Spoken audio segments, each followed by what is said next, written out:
Alrighty, this is a very simple and straightforward exercise that you can do for when you're experiencing middle and upper back compaction and pain, either after a hard day at the office or after a hard day in the saddle if you're riding a bike, being in the aero bars. I'm a triathlete, so triathlon training can be, you might be biking and running on the same day, and sometimes they're both long, and you can have a fair amount of discomfort afterwards.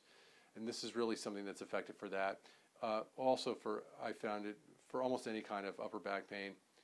If you've come out of the pool and you've done a lot of pull sets in the pool and you're feeling like an ape, this is another great addition to your toolbox after you've maybe done your foam rolling or some of the other exercises I've shown. This is another piece in the toolbox. Sometimes one will work and the other one won't, so you might go through 2-3 different ones and then you find the one that does work. So this is very straightforward. You can use a broomstick in your house. I'm going to show it with a 6-foot-long staff because that's what I have in my office.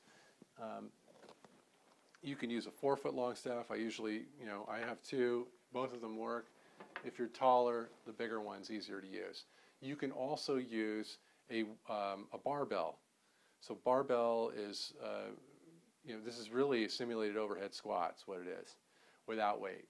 That's all we're doing.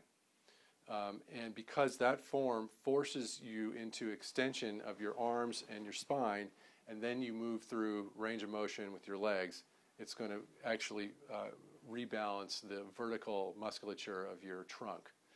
Which is generally the challenge when you're experiencing this kind of upper back and middle back pain. So very straightforward. I start with my feet a little wider than hip width distance. They can be parallel or they can be slightly V'd out, and either one is okay. Now I'm hoping that you'll be able to see this all the way when my arms are extended. But I want my arms as straight as possible. So if my arms can be straight like so, great. If they need to be out in a V shape to be straight, that's fine too. Because I'm not using weight, I'm really training my body to go through this range of motion. You don't need weight to do this. So my form might not be exactly perfect, but it's good enough. So one side you might notice is a little low when I'm doing this. It's better to have a mirror, which I don't have right now. And if I do have a mirror, I can do it more perfectly. But if you have a mirror to do this in front of, I would suggest using a mirror so you can get this bar level as possible. Okay? And then you basically just squat down, keeping your arms straight and your arms over your head. And then you come back up. So you squat down and you come back up. Now, if you had weight on this bar, and you squat down and the bar comes in front of you, the weight's going to pull you forward and down. You can't cheat.